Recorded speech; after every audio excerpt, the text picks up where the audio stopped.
Assalamualaikum warahmatullahi wabarakatuh. Sahabat tafsir Quran dirahmati Allah Subhanahu wa taala.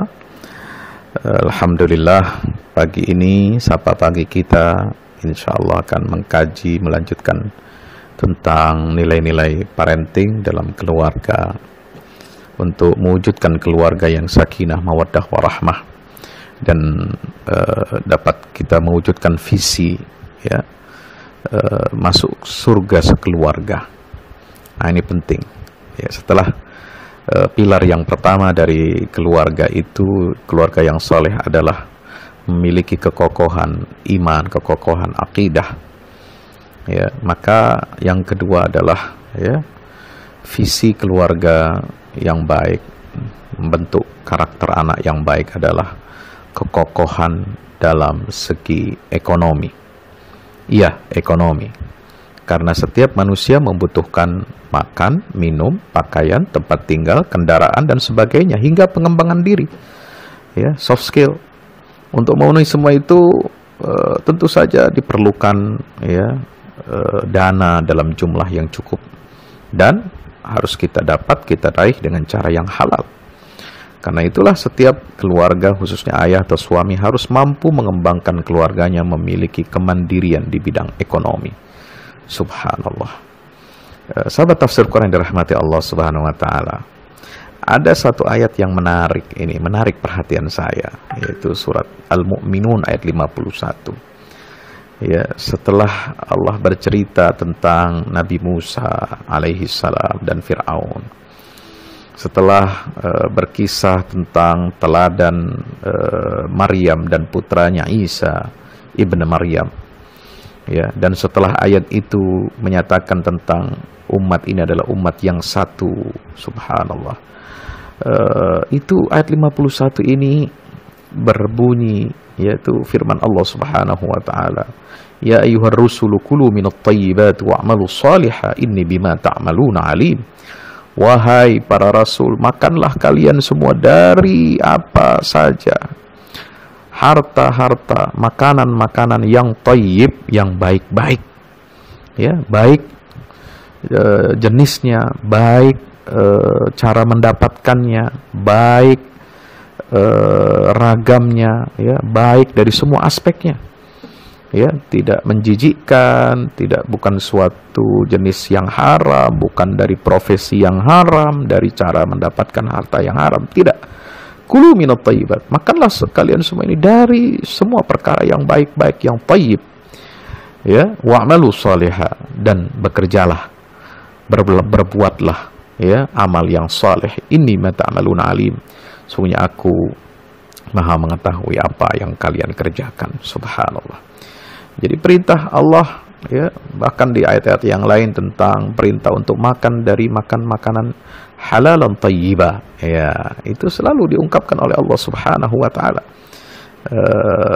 Halal dan thayyib, ini dua hal yang tidak bisa kita pisahkan satu sama lainnya. Subhanallah.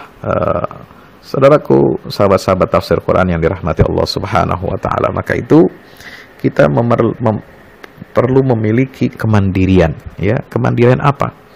Kemandirian ekonomi ya, kemandirian ekonomi. Dari segi bagaimana ya, dari segi bahwasanya Allah Subhanahu wa taala ya, itu jelas memerintahkan kepada kita tentang pentingnya kita ini mencari makan dengan cara yang halal dan thayyib. Ya ayuhan nas kulu mimma fil ardi halalan thayyiba wa la tattabi'u khutuwatis syaitan innahu lakum aduwwum mubin. Itu perintah Allah, cari makan di bumi ini dari yang halal dan thayyib, surat Al-Baqarah ayat 168. Lalu kemudian wa kulu mimma razaqakumullahu halalan thayyiba ya, wattaqullaha alladzi antum bimu'minun, surah Al-Maidah ayat 88. Fakulu mimma ghanimtum halalan thayyiba, itu dalam surat Al-Anfal tentang ghanimah ayat 69. Fakulu mimma razaqakumullahu halalan thayyiba washkuru ni'matallah in kuntum iyyahu ta'budun, surat An-Nahl ayat 114. Jadi betapa pentingnya seorang ayah ini harus ya, memiliki kafaah, kemampuan ya, kapasitas untuk menjadikan keluarganya ini mandiri secara ekonomi. Karena tanggung jawab ayah dalam memenuhi nafkah lahir dan batin bagi istri dan anaknya. Rasulullah SAW bersabda, ya, seorang yang membawa tambang lalu pergi mencari dan mengumpulkan kayu bakar, lantas dia bawanya itu ke pasar untuk dijual dan uangnya digunakan untuk mencukupi kebutuhan dan nafkah dirinya, maka itu lebih baik dari seseorang yang meminta-minta, ya, kepada orang-orang yang terkadang dia diberi dan juga terkadang dia ditolak. Hadis riwayat Imam Bukhari dan Muslim. Rasulullah juga bersabda, setiap daging yang tumbuh karena memakan harta haram tidak akan masuk surga, sebab api neraka lebih berhak untuk menjilatnya. Hadis riwayat Imam Ahmad. Saudaraku yang dirahmati Allah Subhanahu wa taala, maka jadilah kita ayah yang berbakti kepada anak. Loh, bukankah anak yang mesti berbakti kepada orang tua? Betul. Tetapi ayah, orang tua juga harus berbakti kepada anak. Jangan jadi ayah yang durhaka. Loh, bagaimana Pak Ustadz?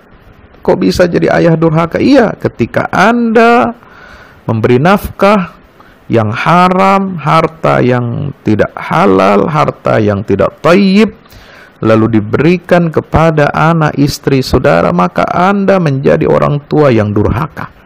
Anda adalah suami yang durhaka. Anda adalah ayah yang durhaka kepada anak dan istri, saudara. Maka jangan durhaka kepada Allah Subhanahu wa ta'ala. Jauhi perbuatan maksiat, jauhi nafkah yang haram, jauhi makan harta yang batil, ya.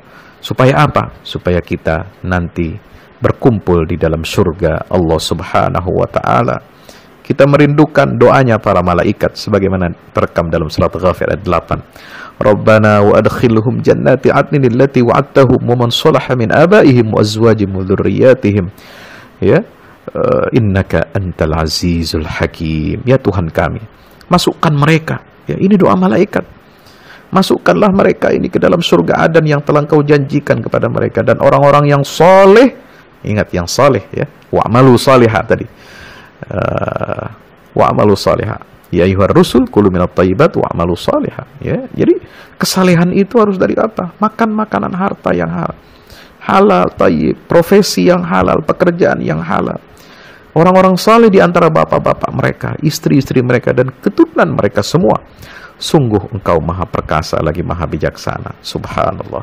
Mudah-mudahan kita sebagai ayah, kita sebagai kepala rumah tangga, bukan hanya pandai mendidik keimanan, agama kepada anak-anak kita, tetapi juga kita harus pandai memberikan nafkah yang halal dan thayyib buat keluarga kita semua, agar kita masuk surga sekeluarga. Wassalamualaikum warahmatullahi wabarakatuh.